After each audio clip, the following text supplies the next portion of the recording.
Today's episode sponsored by Arnold Palmer Spiked. I have to admit, this has become my go-to drink on and off the course, whether I'm trying to get up and down for par or watching the tour players do the same. Arnold Palmer Spiked makes it a little more enjoyable. Iced tea and lemonade go together like Rory McIlroy and Quail Hollow, plus the 5% ABV helps calm my nerves on the first tee. Find Arnold Palmer Spiked in a store near you at arnoldpalmerspiked.com/first or search for it on Drizzly and Instacart. That's arnoldpalmerspiked.com/first.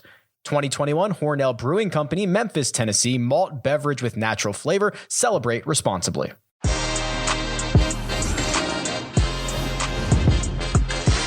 What's up, everybody, and welcome to a live version of Que Golazo, our weekend recap. Jimmy Conrad has the drums, and we are here to discuss Tottenham's fantastic victory over Manchester City, the Premier League recap that was of the opening weekend. We got Bundesliga, La Liga, and so much more. Jimmy Conrad, his drums, everybody's here. Heath Pierce will join us later. Hopefully, Que Golazo weekend recap begins right now.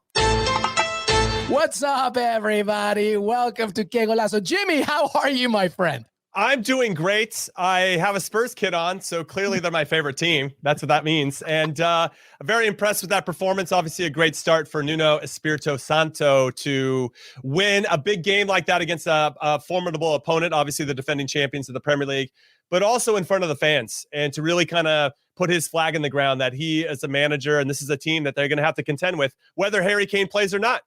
Absolutely correct. And that's where we begin, everybody. And by the way, if you're watching this on YouTube, thank you so much. Please bring us the comments. Our producers, Lisa Roman and Des Norris, will hopefully send us some questions this way, and we can answer them for you. If you're listening to the podcast later on, thank you so much as well. And we begin with Manchester City away at Tottenham. And I don't know how many saw this coming. As you rightly said there, Jimmy Conrad, Nuno Espirito Santo with his opening game for Tottenham in the Premier League. And to be honest, it was classic Nuno in a way. Very counter-heavy, relying on pace. I thought Mauda was fantastic. Bergwijn was absolutely ridiculous. But Heung-min-son with a cracking goal, 1-0. What do you think of that? Talk to me about this game, Jimmy, as it was developing. Because early on, we thought, I think Man City's got this one. We have, Jack Grealish's opening game in the Premier League with Man City. Look, I said his full name, all right? There you go. That's the only time I'm going to say it. And you thought, well, surely, slowly but surely, Man City were going to just unravel Tottenham. But it wasn't the case. How did they get this done, Jimmy Conrad? I would say the first 15, 20 minutes felt very one-sided, felt very Manchester City was in charge. And Jack Grealish was being very positive on the front foot, trying to make things happen. I remember he made a good run through a couple people, drew that foul that was close to the top of the box and maybe even in the box. But yeah, I think that was the right call to be outside of the box. So it was a good sign of intent for City overall. My big concern when I saw the starting lineup was their back line. It was Joao Cancelo. Kyle Walker wasn't there. Obviously one of the studs for England during the Euro run. Ruben Diaz, I thought he played like Ruben Diaz, the guy that was the Premier League Player of the Year last year. He was very solid and did his job.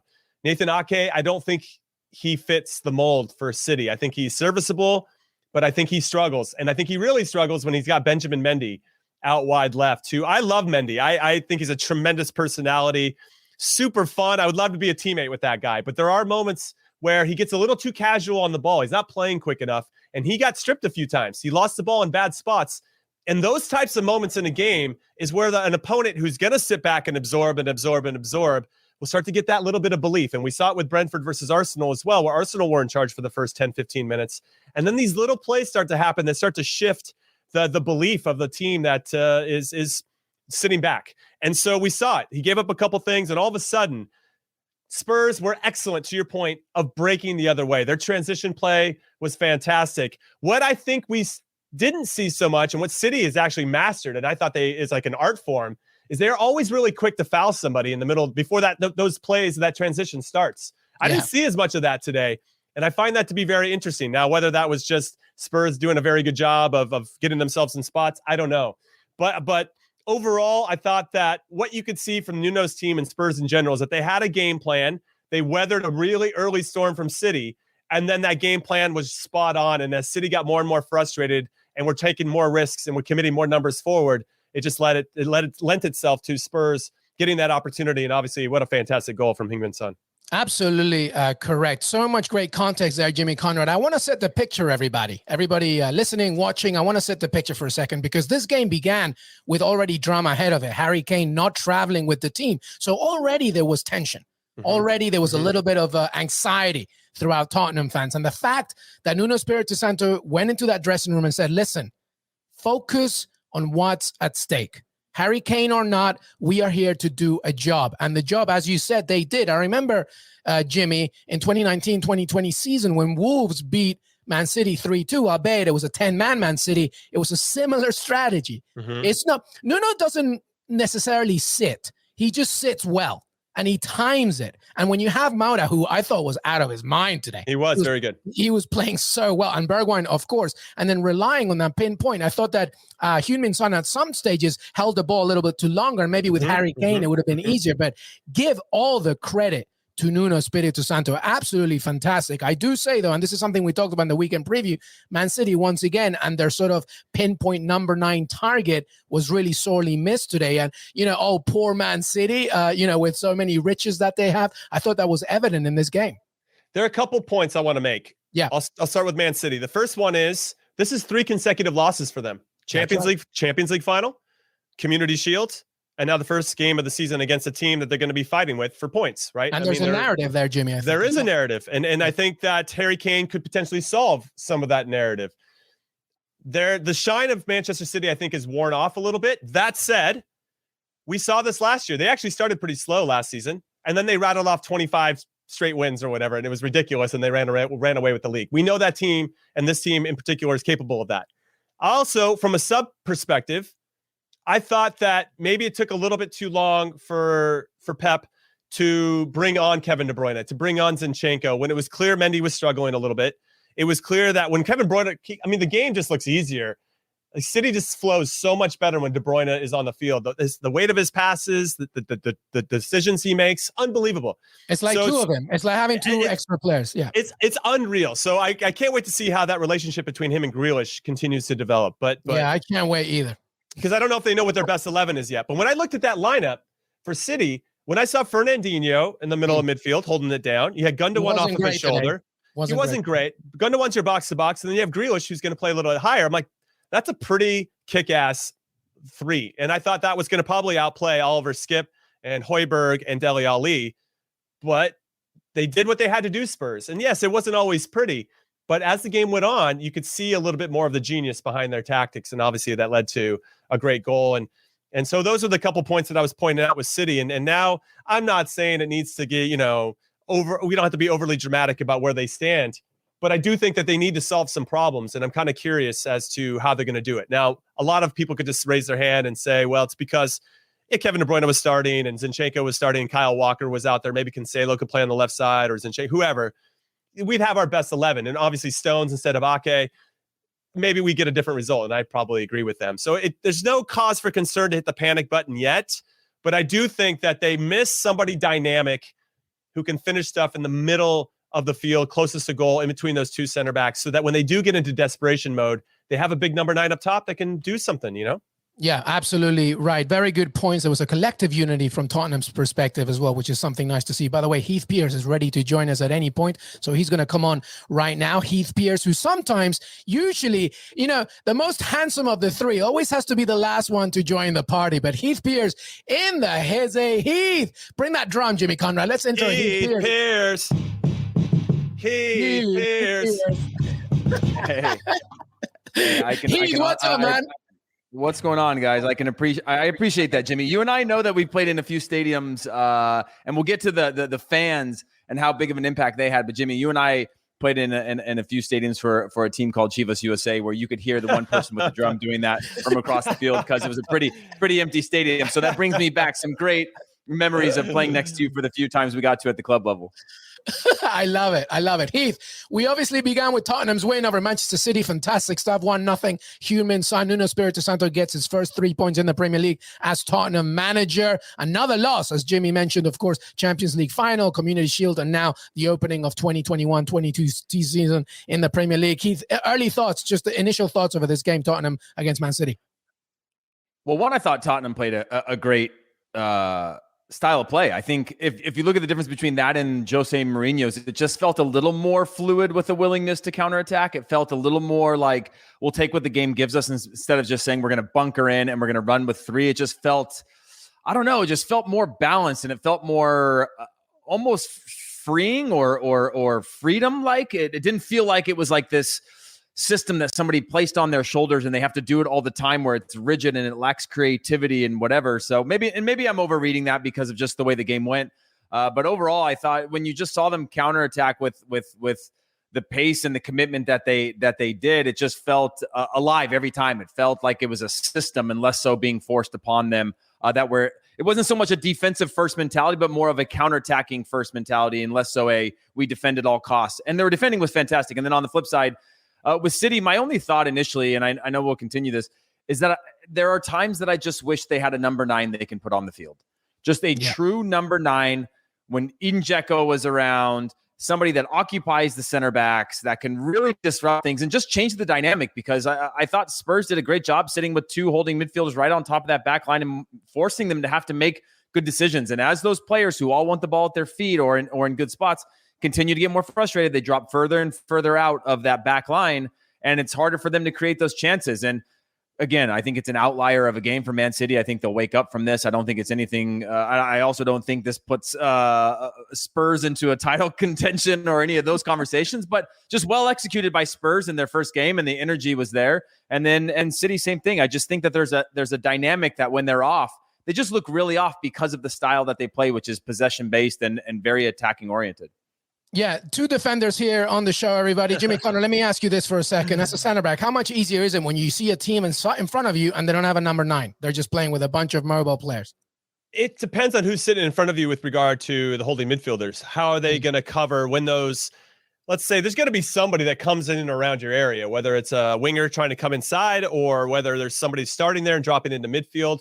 What are those responsibilities? But if you have good communication and you have a lot of confidence in your team shape, yeah, it's not that big of a deal. You'd be much more pissed off if you had a big number 9 that you had to bang bodies with and have to worry about. Because more often than not, if you have a big number 9, you have to worry about all those things I just mentioned and a big number 9, right? Because all these guys are used to running off of this particular player, especially if they're good at holding up the ball. So I do think it limits some influence on the game for City.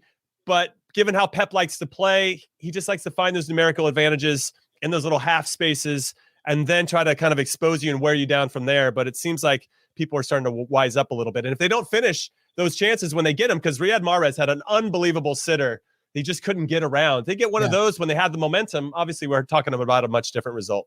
Yeah, absolutely. Hey, by the way, Heung-min Son was asked if Harry Kane will be able to win back his spot in the starting. I love that. And Son was like, he will. That definitely. Don't worry. I'm not sure. I liked him without Harry. I'm just kidding, Tottenham. We'll see what happens. Heath, what do you make of it? You think Harry Kane is getting back in this team? That's the weird thing. I mean, obviously, if he's going to come back, and the talk is that like he's not at full fitness and things like that, but like, they just need to bring that to a conclusion. And maybe now is the time after a win to create that momentum and allow him a move. But it's certainly one you want to put to bed while they have this momentum and not let it be a disruptor in the locker room. They show a real willingness that I mean, there was a few times when Son got the ball that I thought, okay, wow, he slowed down. He's killed this counterattack. He's kind of putting his foot on the ball and slowing it down and bringing it back. But obviously that's what happened when he scored. And right when I was thinking, I was like, no, he's killing the attack again. He's slowing down this counterattack that Kane and usually can go with pace was great. By the way, I will say that in the counterattack, did it not look at times that Dele Alli could not keep up with the pace of the counterattack? Where he was like running as fast as he could to catch the counterattack to be part of it, and he was like drifting further and further off. And I'm like, man, I feel bad. Well, maybe it's because Lucas Moura is that fast. I think that I don't know. Jose Mourinho didn't play him for like 8 months. You got to give a guy a break a little bit. Yeah. Listen, we got a friend Ademola in the chat on YouTube. Thanks so much for chiming in, disputing the formation a little bit, thinking that it was more of a 4-3-3 from Nuno, and he used to center midfielders to stifle City's fullback. What do you make of that? Yeah, I'll go first. I think there was some evidence of that. There was a lot of pressure on Benjamin Mendy in particular. I think they focused on him. As I mentioned before, sometimes he's a little too casual on the ball, and he got stripped a few times, and that gave Tottenham a lot of early confidence. And I'll say this, as someone who's coached before, or if anybody out there that's had some coaching experience, when you put a tactic out there, for your team. And if you're a new coach in particular and you're trying to apply something new or to give them some ideas, and that idea works, it catches. And all of a sudden the confidence of the team goes higher and higher and higher. And I think they said, hey, let's get around Mendy. Let's make it seem like he's got time on the ball, and then let's just high press him as hard as we can. And it worked. And I feel like you could see the confidence grow with the team. And then they start to buy into all the other tactics that you're trying to say. Now, on top of that, obviously, City are very good at bombing forward from their outside back position. I thought they stopped Mendy a little bit higher up the field, put under him a lot of pressure. And then on the other side, Cancelo didn't have as much influence as I think we've seen in the past. So that's a really good point. And I do think that there was some emphasis on slowing down the outside backs for sure. Very repetitive or mirror-like to what he would do with Wolves a lot against teams like this as well. Heath, any final thoughts from this game before we move on? Yeah, for me, the only thing that I would add on to Jimmy was there was a emphasis on their line, like the line of confrontation in their blocks as that continued to go from higher to deeper, because naturally City is going to break your press no matter what. They're going to get up or in and around the box. But what I really liked was their compactness around the box, to where when one player was beat, that next midfielder or defender was stepping out and winning balls. And that's what was causing these counterattacks, where it was just, they think that, if you're a defender or the play's in front of you, you shut off for a minute when a guy beats another guy on the dribble, but he would beat one on the dribble and the next one would come poke that ball away, and then one pass and they're out. And I thought that willingness and that aggressiveness, because it's easy when you think 4-3-3 or any system to say, okay, well, just when we get into our deeper blocks, we just sit back and wait. But eventually you just, and Jimmy talks about this a lot, you collapse on top of each other and you just end up in a back line of 7 or 8.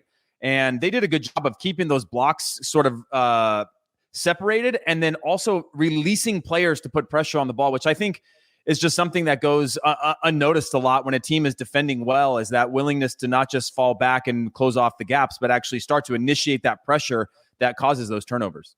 Yeah, and let's not get it twisted, everybody. I mean, Man City's plan was still kind of similar, right? We're talking about 66% possession.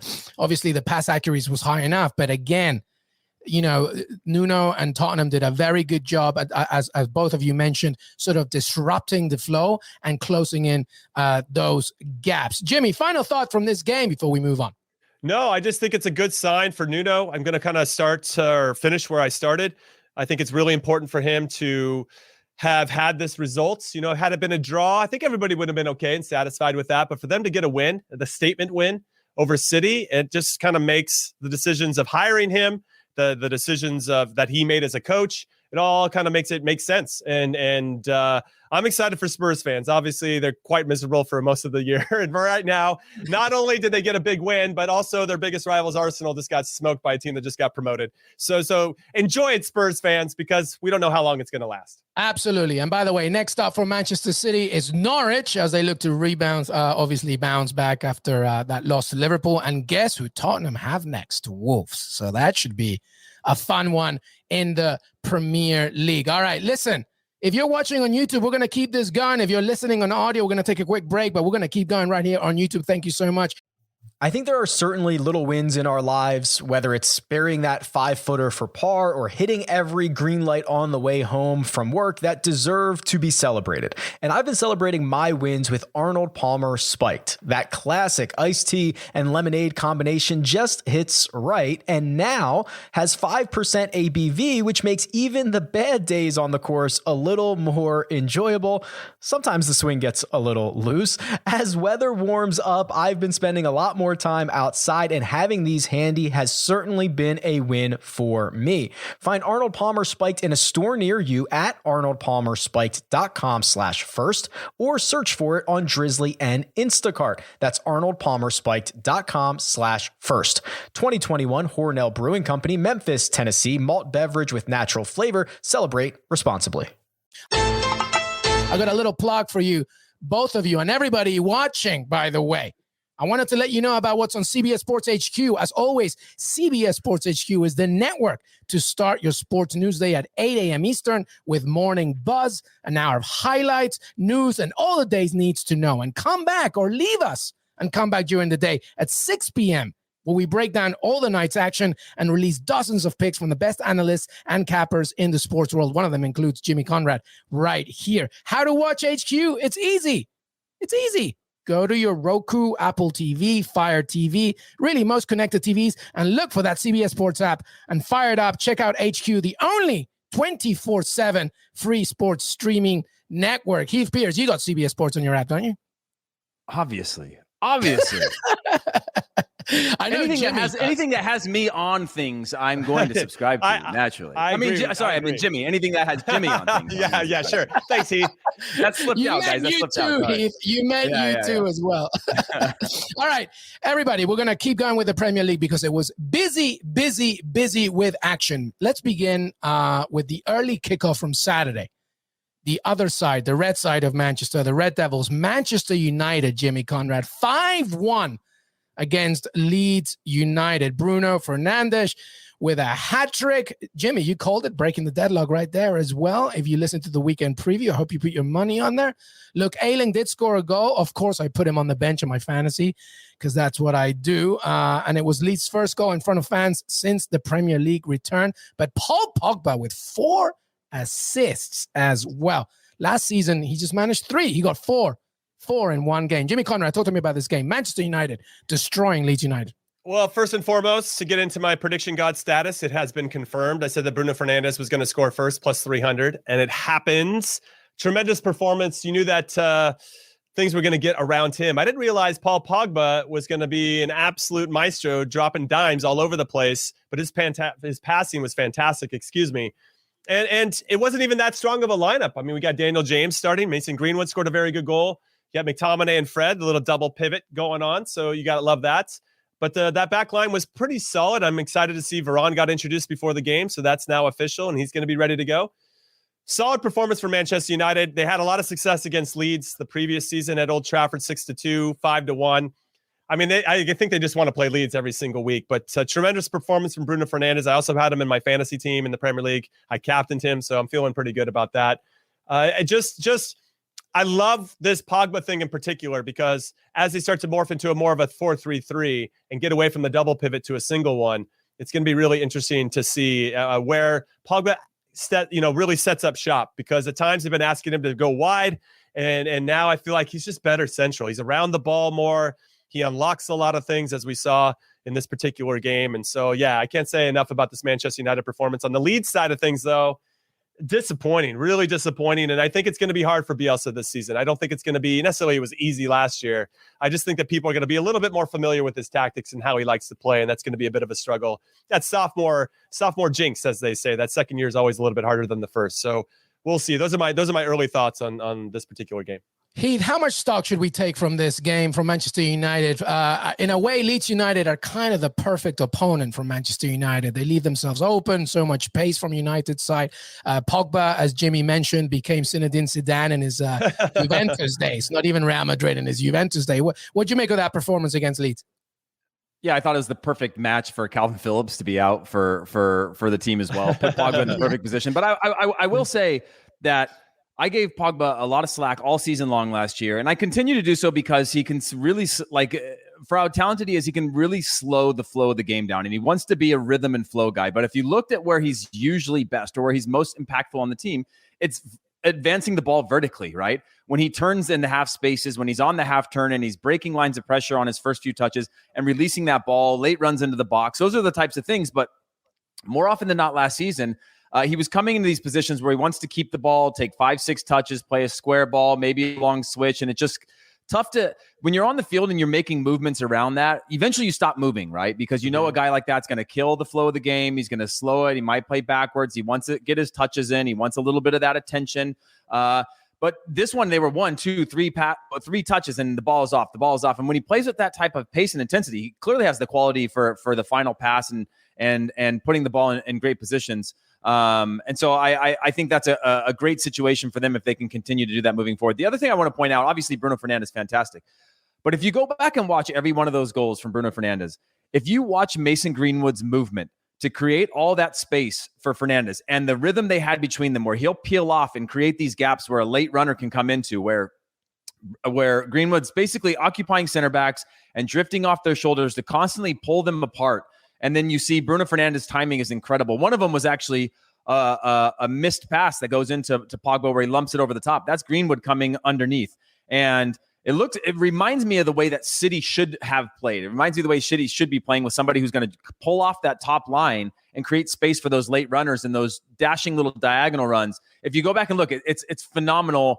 I've watched him like literally 50 times because it was just like one of these things where I'm like, something has to be happening here. It can't just be Leeds being poor. There has to be something creating the space. And Mason Greenwood's movement to create space for Fernandes was phenomenal. And so I want to give a shout out to him for doing some of this dirty work that I think is what put Fernandes into good positions with time and space. Yeah, Jimmy, before we get to you, I just want to say in the Premier League preview, we discussed a lot about the new rules and everything, and there's thicker lines with VAR this season. And I feel like Bruno, our producer Des Norris, corrected us and reminded us that his second goal, Bruno Fernandes' second goal, probably would have been ruled out last season. Because it was, I'm okay with it. I know there's probably going to be some rules. As I said, I say this as a center back, but because we swung so hard the other way with VAR, especially in the Premier League, it's nice that we've kind of allowing some things now. And if it gets tight, it's not coming down to this really robotic, 1 millimeter to decide a game or the fate of a game, So I'm okay with it. Maybe there are going to be some ones that's going to swing the other way and people are going to get frustrated that, hey, that previous season it would have been called. But that aside, there was only one team on the field that was winning that game, and they were wearing red. How high can they go up this season in this table, do you think? Very early, I know. But, what do you think? That's a great question. I mean, I think them getting off to a good start is going to be important. Them being resolute at home. They're very good and very solid away from home. I'm going to take a look at their schedule right now. But if they can get off to a good start, I mean, they got Southampton away and Wolves the next 2 weeks. Those aren't going to be easy, but as they've shown, they're very good away from home, and we'll see. And then Varane's going to come into the team. So how fast can they assimilate him into it and how they work through that? They've actually got they got Southampton away, Wolves away, Newcastle at home, and then away to West Ham before they start to get Aston Villa, Everton, and Leicester, and they start Liverpool, so it starts to get a little bit tougher. They need to get all these points. They need to get them where they can. So talk to me in a couple weeks, because if they continue to play at this level and go into those big games in a month with a lot of momentum and feeling good about themselves and really an identity, then I think that'll lend itself to them definitely finishing top 4, no question. But to contend for the title, I think it's still yet to be seen. Yeah, and let's not forget the Champions League comes into frame as well at some point there, so they got to juggle about that. Heath, I'm really sorry, buddy, because we now got to talk about Friday's game, the opener. Brentford Community Stadium was buzzing. Arteta was not. 2-0 to Brentford. We mentioned it. I said Arteta will be gone by Christmas. What say you, Heath Pierce? Oof. Well, we just teed it up. Let's move on. Now,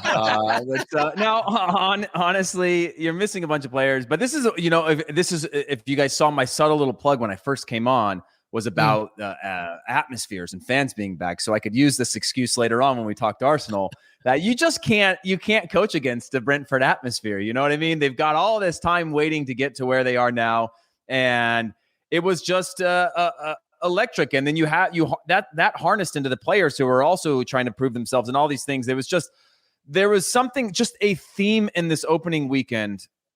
And then I'm going to destroy Arsenal after this, but there's a theme in this opening weekend of just that home crowd, of fans being back in the stadium, of just this energy of opening weekend for most of these leagues. And I think that played really well in the teams that were up for the fight. And we saw some of these teams go down across a number of the top 5 leagues against teams that were just out there. The 12th man was clearly present this weekend. Yeah.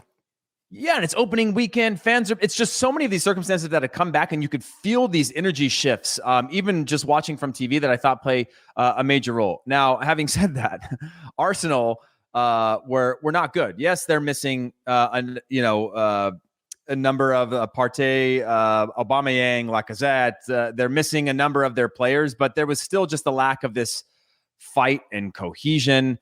And yeah, they just, you look at them on paper and you go, like, that's not a European side right now. And you add the other guys back and you're like, okay, now you're getting there. But you're like, is that just the same of the same of the same of the same? And so, yeah, I worry a bit about just where the season could potentially go. And I don't see where when you look at this roster now, where you're rounding the corner and going, okay, now we've mixed the potential of the young players with the cohesion of the older players and new signings. And now we're getting into a bit of a groove that's anything better than sort of 7th, 8th, 9th place in the league, you know? Yeah. Jimmy, well, first of all, Emmanuel Petit, right? Well-known former Arsenal legend. Speaking on French TV, he said, I'm gradually losing interest in Arsenal. They don't give me any emotion. It's such an Emmanuel Petit answer, but it's very on point, I think. What say you, Jimmy Conrad? Well, think about the players that Arsenal have now compared to his teammates. I mean, that's the Arsenal that I think people want. They're longing for that. The Invincible season, a lot of people fell in love with the team around that time. So you have Dennis Bergkamp wearing the number 10, and now you have Emile Smith-Rowe. No disrespect to Emile Smith-Rowe, but he's not Dennis Bergkamp. Thierry Henry is the guy leading the lines. Freddie Leuenberg's bombing forward. Robert Perez is coming from the other side. You got Patrick Vieira in the middle. I mean, it's just ridiculous. And it's just legend after legend after legend. And now you just got a lot of hopeful players. You're hoping that Balogun will step up and in his first ever Premier League appearance, show up against Brentford, who are just going to fight for every single thing. And then you have Martinelli, you know, this is his big chance. But to Petit's point, I mean, does he really inspire you out there? Nicola Pepe, yeah, he can do it in the Europa League, but can he do it on a regular basis in the Premier League? Lakonga, I thought, was fine. Xhaka was fine. You know, they had guys that everybody was fine. Not everybody, but there were a lot of fine performances. But to Petit's point, who's out there actually inspiring you? Who's out there trying to get the team going? Who's trying to lift everybody? Who's trying to make those plays that are necessary? Who is making a play on a goddamn long throw-in just to clear the ball out, because that's what needs to be done? They don't have enough of those guys that put the game on their back and say, I'm going to make a play because that's what needs to be made. It doesn't have to be sexy. It doesn't have to be the killer pass. It's just because this is what needs to be done. And that's what pisses me off the most about Arsenal, is that it's just like, it's not that they're pointing the finger at everybody else. I think they're out there trying, but it's just taking that responsibility of, not only do we want to be on Arsenal, we want to make Arsenal good. We want to make the plays that inspire people to want to be excited about our team and want to support us. Yeah, well said. Heath, if Aubameyang and Lacazette started on Friday, do you think the result would have been different?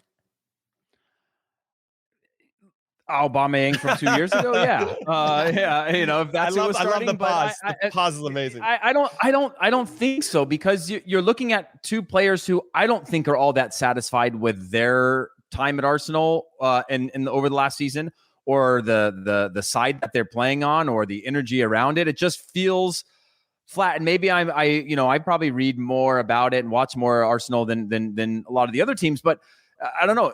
I think that's well said, that there's just no emotion coming out of it. It just feels flat. It doesn't feel like there is this spark or respect for the crest or the club, or an energy that's like, at a minimum, we're gonna live and die for this club. And then the rest can come later. So yeah. Yeah, no, absolutely right. Let's move on. Let's keep rolling here. I'll just give you some Saturday results as well. Leicester City beat Wolves 1-0. We'll talk about Chelsea in a second. They beat Palace 3-0.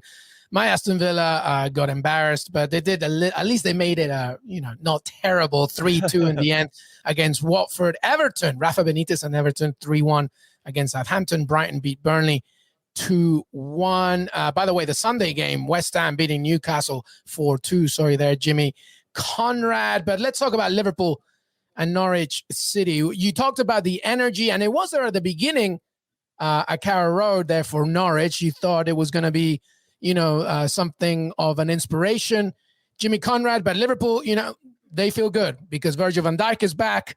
They got their mojo back, and that heavy metal football that Jurgen Klopp brings to the table, he wants it full on for this season because he knows what's at stake. What did you make of Liverpool against Norwich? So Liverpool did what Arsenal and Aston Villa failed to do. They failed to score the first goal against the team that just got newly promoted. That first goal was going to give that newly promoted team, especially in front of their home fans, all that energy and belief and confidence that, you know what, maybe today's our day. And Liverpool came out and they weathered a little bit from Norwich. There's no doubt Norwich came out with that same type of energy, but they did what they had to do. Allison made a save or two, defending, some heroic defending there. And then Jota scores, it goes 1-0, and they're now in control of the game. And it took them, the second half and got maybe some tactical changes, and Bobby Firmino comes in and scores to really unlock Norwich in a more meaningful way to get the 3-0 result. I thought Mo Salah looked very good, and that front three is going to be forced to be reckoned with as long as they can stay healthy. So I thought this was a nice professional performance. 3 points, 3-0 win. Virgil van Dijk is only going to get more and more sharp. They're just going to get more and more sharp as the game goes on. And they actually started a team that Oxlade-Chamberlain, Milner, Naby Keita. I was actually pretty surprised with that middle three, but they went in there and did the business. And I thought actually Trent Alexander-Arnold, I wanted to give him a hat tip as well. I thought he was fantastic. He looked like the Trent Alexander of old.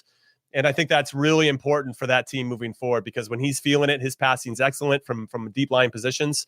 And that's going to make a big difference. I think that we saw some signs of Liverpool that they're going to be contending for the league title for sure. Heath Pierce, Josh Sargent got some minutes at the end there. Heath Pierce, what say you? That was pretty good, huh?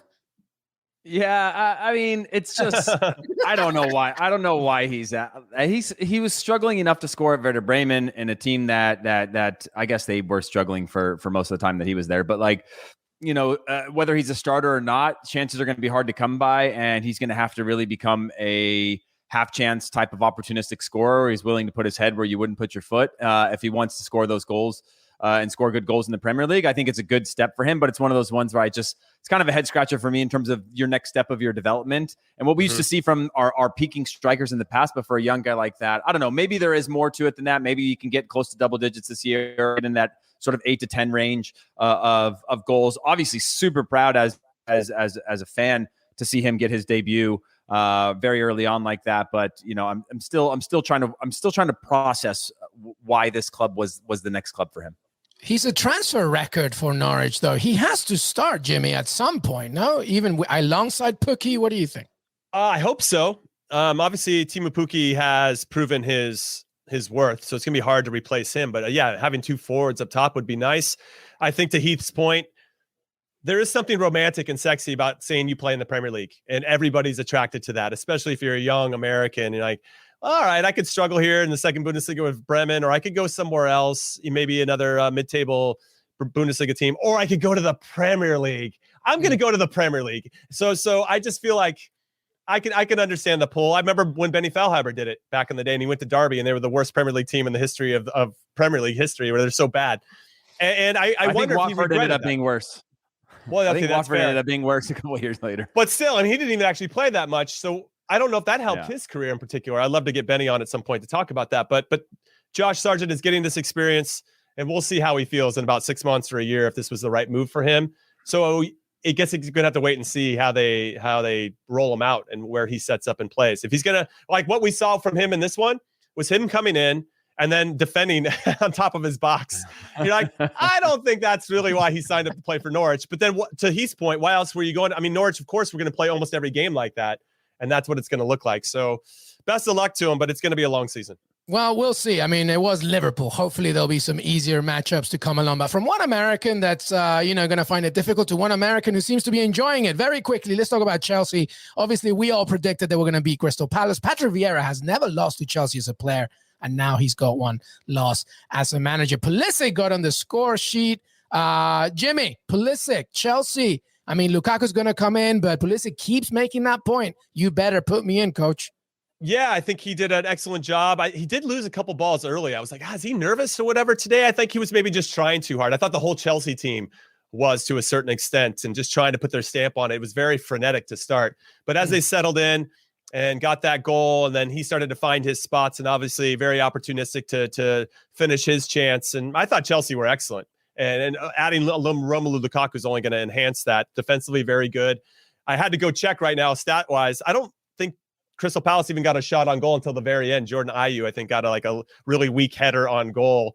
And I just want to give a shout-out to Trevoh Chalobah, because there's been so much talk about, we got to go get Jules Koundé, $70 million for the best young defender in the world. You have, for me, one of the best young defenders in the world. You probably have a ton of that talent. You just loan him out all the time, Chelsea. He was great, man. 80 people on loan. He scored a fantastic goal. I think he did enough, not only in this game, but in the UEFA Super Cup, to prove they don't need to go splash that cash on Jules Koundé. They have a real gem at center back here already, and I hope he continues to prove that he is the real deal. But yeah, I was really impressed with Chelsea on both sides of the ball. Christian Pulisic making the most of his minutes, and hopefully he continues to do that. Crystal Palace, Patrick Vieira's got some work to do. Some work to do, and AZ as well is also not available, recuperating as well. Heath, quick on Chelsea, because we haven't even asked you yet, but with Lukaku coming in, how how much higher does that stock rise for the Blues? Yeah, it's incredible. I mean, it just shows you again when you're talking about title challenging now and the amount of competitions they play in, just how much depth. We saw it with City. City was always one that we talked about depth. You take 4 out, you put 4 in over a season, and now you're seeing that depth come to life. We thought we saw that last season with Chelsea, but they were mostly young players, right? You take out Pulisic, you put in Kai Havertz, you take out Timo Werner, you put in Pulisic, Mason Mount. You had a lot of young guys. So to have a Lukaku in there who's a bona fide star to be able to play off of and play around, I think is just another sort of tool to be able to work off. I don't know if that changes the dynamic of the team or the way that they attack, but it's certainly going to be great. And the last thing I wanted to say, obviously, is Chalobah incredible. No need to go out and spend that money on somebody else. It's very rare that Chelsea bring a player. Obviously, he started in the youth system at like 8 years old or 10 years old or something like that and has been in it. It's very rare that these players that are part of this loan system ever come back. Andreas Christensen did after 1 year after being very good at, I think it was at Gladbach. But other than that, it's very rare. And these players like Matt Miazga very rarely find their way back. And so this is a rare opportunity to see a player of that quality over 2 games or a few games now in preseason and think that you need to go out and spend, close to that 70, 80 million mark. I think they should just ride this out. And if not, then go splash the cash in January. Yeah, the times are good for Chelsea and Thomas Tuchel. Let's see what they continue to do or not do in the transfer window. Before we move on and wrap the show with the rest of Europe, I wanted to just get a favorite moment from the Premier League from both these guys. I don't even have one. Is it City not winning? I think that's my favorite moment. Jimmy, what do you have? Do you have a favorite moment from this weekend? I'll say from a team perspective, Brentford kind of setting the tone. I thought that was excellent. And them winning in front of their fans was tremendous. From a manager perspective, I think Nuno getting that first win for Tottenham over City is awesome. And from a player perspective, I want to give it up for Trevoh Chalobah for all the reasons we just talked about with regard to Chelsea. A really special story. Love it. Heath? Yeah, I agree with all those. Those would be my same thing. And just again, repeating. It's just, but again, go back to Brentford. It was just great. I love those stadiums like Brentford has. There's something pure about those kind of not older, but like smaller stadiums, kind of like you have at Craven Cottage, these types of things where it just feels like the fans are sitting right pitch side and it feels community driven. I don't know. There's just something about it. It just feels very Ted Lasso to me that I just really like seeing fans like that close to the stadium and just a little bit of purity back in the game and getting a win on after so long away from the Prem is just incredible. Yeah, it just gives you that old school feel of the Premier League, those grassroots feelings. Absolutely correct. All right, listen, if you're listening on audio, we're going to take a break. But if you are watching on YouTube, keep on rolling this train. This episode is brought to you by HP Plus. In a world full of smart devices, shouldn't your printer be smart too? It is with HP Plus. These printers know when they're running low, so you always get the ink you need delivered right when you need it. Plus, you save up to 50% on ink, so you can print whatever you want, as much as you want, anytime you want. Huh, that is pretty smart. Get 6 free months of instant ink when you choose HP Plus. Conditions apply. Visit hp.com/smart for details. We're going to do the rest of Europe, and we begin right now with, of course, PSG, just like Space Jam unveiling the Goon Squad. This was just ridiculous. A packed stadium at Parc des Princes.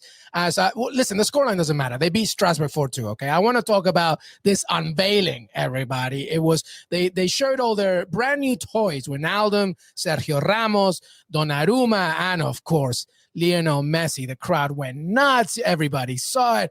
It was just kind of scary. It actually freaked me out, Jimmy Connor. It was a little scary. What do you make of that unveiling as Lionel Messi, introduced to PSG, his new team? It still doesn't feel real. It still feels like they're making a movie about a team of superstars, very similar to your Space Jam metaphor. What I find interesting is if I was playing against this team in a video game, let's say FIFA Ultimate Team or whatever, and they had all these players that they actually have in real life, I'd be like, no, I'm not playing against that. That's not fair. You can't do that. You better be amateur and I'll be world class. What is this BS? I would never, ever play against anybody that had a team like that. So the fact that they have it in real life is ridiculous. And I'm curious to see how Mauricio Pochettino in particular, how does he find his best 11? How does he manage the egos that are going to be unhappy at times when they're not getting enough minutes? And that is going to be an interesting challenge for the Argentinian manager for sure. Yeah. Heath, by the way, Kylian Mbappe was booed as he was being told by the stadium. Isn't that ridiculous? That's like saying, Daddy, I didn't want a Bugatti. I wanted a Ferrari. Heath, what was that about? Well, obviously the argument was all along was that Mbappe needed to be number one. If he wants to be the best in the world, he needs to be the guy. Behind Neymar, he couldn't, and now he's just a guy in a squad. And now he's just like another, like he's probably a top 3 player in the world, if not top in his type of position. And now you find yourself even further down the pecking order in terms of priority or building a team around you or what the future looks like. So when you think about a new contract, you're like, man, I definitely don't want to miss out on this, but for a player development type of thing, it was the same reason why Neymar left Barcelona in the first place, to get it to be the guy at PSG instead of being behind Messi at Barcelona. And now the whole power dynamic has shifted. And I'll tell you, like Jimmy said, that does not look like a fun team to go out against and go, I don't want to play. I've experienced that maybe once or twice in my career where I played against a team where you just walk off and you go, okay, they're better than us. And you just want to, like, they're going to clap to the fans. You want to go clap with them to the fans and be like, yeah, we're all. It's like when the Harlem Globetrotters play against those pickup teams, and then everybody, exactly, they all like cheer together after, because you're just like, yeah, the good guys won. It's just, well, what a spectacle it is. And quite frankly, it's hard to argue right now just because of the fact that, like, what was it? 3 out of the 5 or 6 were free, or 4. And so it's like, you can't, it's got a little bit of that NBA sort of like super team to it, but it's not like they went out and broke the bank and tried to break all the rules and find loopholes for things. It just happened to be like, oh yeah, the door's still open. Come on in. And now here they are. Crazy. Yeah, it's just absolutely insane. It's just great. All right, listen, everybody, we're nearly done with here. So we're going to do a quick fire, okay? Quick fire, and I want some quick comments from both of them. We're going to just keep on going round of Europe because there was still plenty of action. Even as we tape, there's plenty of action, of course, as Barcelona without Messi face Real Sociedad. But let's begin here with the Bundesliga. Men's beats RB Leipzig. That's a loss for Jesse Marsch as well. Bayern tied Gladbach as well. Jan Sommer was to the rescue there, but the New Yorker Joe Scally was pretty good on his debut. But really, this is about Erling Haaland. Absolutely ridiculous. 2 goals, 2 assists, Reina of the mark as well. Very quick thoughts on the Bundesliga, Heath Pierce. Tough for Jesse Marsch that loses that game. Tyler Adams started in midfield, who he said is going to play in midfield all of the time. But Joe Scally, fantastic debut for him. I thought he played really well. My debut in the Bundesliga was against Bayern Munich, when I gave that example a minute ago about saying you just want to clap with him and be like, they're good.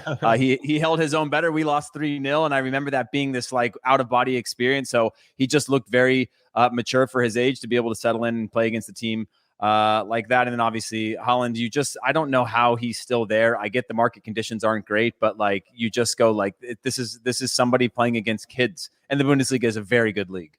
And he's a kid himself, right? Though. He's a kid himself. Yeah. But no, go ahead. No, Jimmy, you tweeted that very quickly in the Bundesliga. You tweeted Haaland.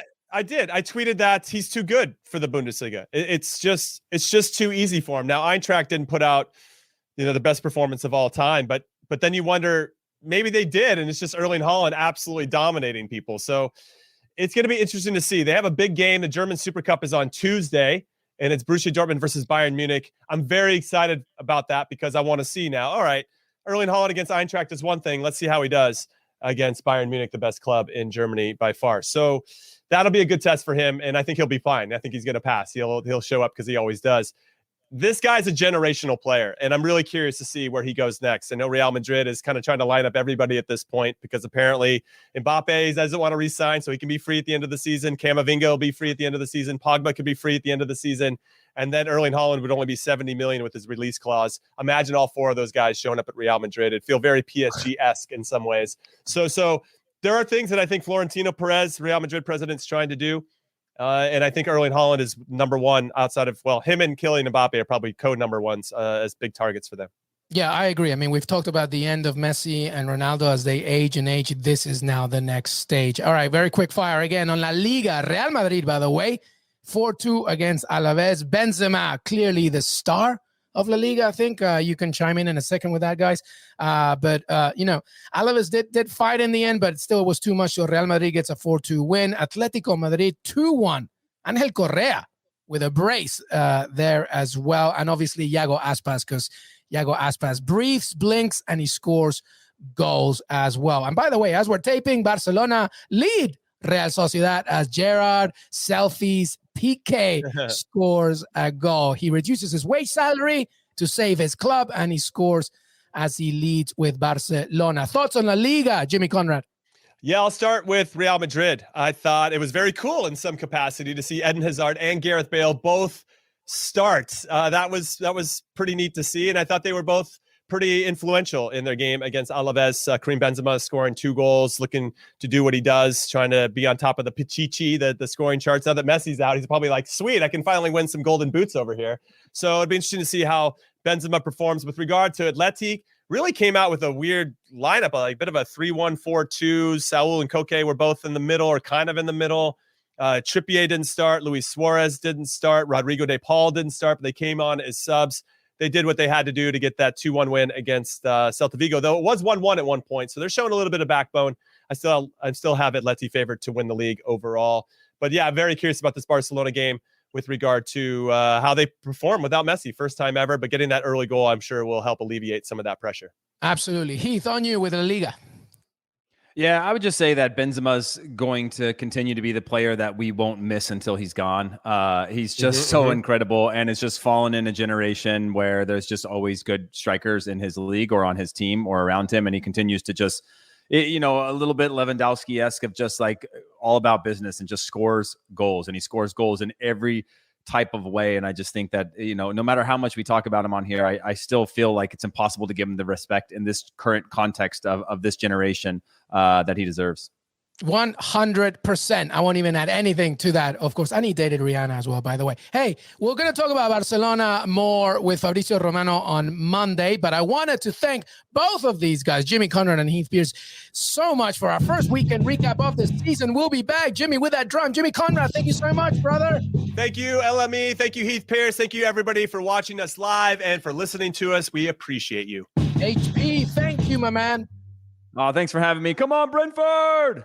Thank you for joining us, everybody. Remember to follow us on Twitter, Que Golazo Pod. We're on YouTube, as you know. We're on Apple Podcasts, Spotify, Stitcher, CBS Sports, and your CBS Sports app. Keep reviewing, keep following us. More and more Que Golazo to come. Have a great rest of your Sunday.